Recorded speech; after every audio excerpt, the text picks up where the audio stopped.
Hello दोस्तों, स्वागत है आपका फिर से एक न्यू भूतिया कहानी में। जी हाँ दोस्तों, आज की इस कहानी में हम आपको बताएंगे कि पोस्टमार्टम के अंदर आखिर होता क्या है।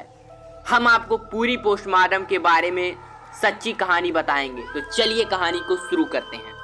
अक्सर हमने सुना है कि जब भी किसी व्यक्ति की अस्वाभाविक रूप से मृत्यु हो जाती है तो उसकी बॉडी का पोस्टमार्टम करने के लिए भेज दिया जाता है। पोस्टमार्टम में लाश का चीरफाड़ कर मौत की असली वजह का पता लगाया जाता है। हम में से अधिकतर लोगों को यही लगता होगा कि पोस्टमार्टम डॉक्टरों के द्वारा किया जाता है, जबकि ऐसा नहीं है। आज हम आपको पोस्टमार्टम रूम के अंदर कुछ ऐसी सच्चाई के बारे में बताने जा रहे हैं जिसके बारे में सुनकर आपके होश उड़ जाएंगे। हम आपको उस शख्स के बारे में बताने जा रहे हैं जो पिछले कई सालों से पोस्टमार्टम रूम में काम कर रहा है। इस व्यक्ति का नाम बाबू भाई सीतापारा बाघेला है, जो अहमदाबाद के रहने वाला है। बाबू भाई अपना अनुभव बताते हुए कहते हैं कि उन्होंने ऐसे लाशों को देखा है जिसे यदि कोई सामान्य व्यक्ति देख ले तो वहीं बेहोश होकर गिर जाएगा।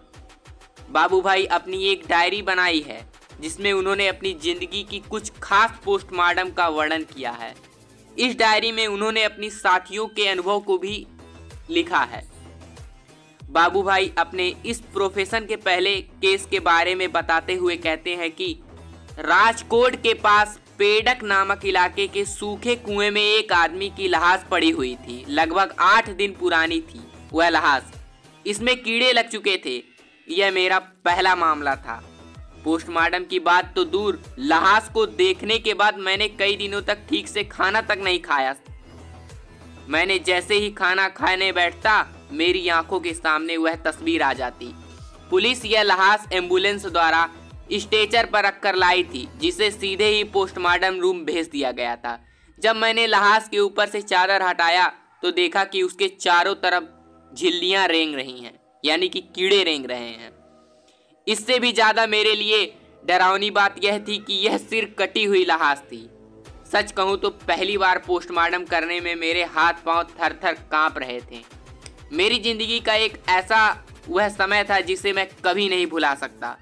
इसी तरह एक समय का जिक्र करते हुए बाबू भाई कहते हैं कि कुछ साल पहले कच्छ से अहमदाबाद जा रही एक लग्जरी बस की एक मिनी बस में दुर्घटना हो गई थी। यह एक्सीडेंट इतना भयानक था कि मिनी बस में बैठे सभी 18 यात्रियों की मौके पर मौत हो गई। सभी शवों को मोरबी से सिविल अस्पताल लाया गया। इतने शवों को पोस्टमार्टम रूम में रखना संभव नहीं था, इसीलिए पोस्टमार्टम यार्ड में रखकर ही पोस्टमार्टम करना पड़ा। एक के बाद एक 18 शवों के पोस्टमार्टम करने के बाद नज़ारा इतना भयानक था कि इसे शब्दों में बयान करना संभव नहीं है। अपनी बात को आगे जारी रखते हुए कहते हैं कि इससे बुरी स्थिति तब आती है जब हमें बच्चों का पोस्टमार्टम करना होता है। मासूम देहों पर छुरी हथौड़े चलाने की स्थिति हमारे लिए सबसे ज़्यादा कष्टदायक होती है।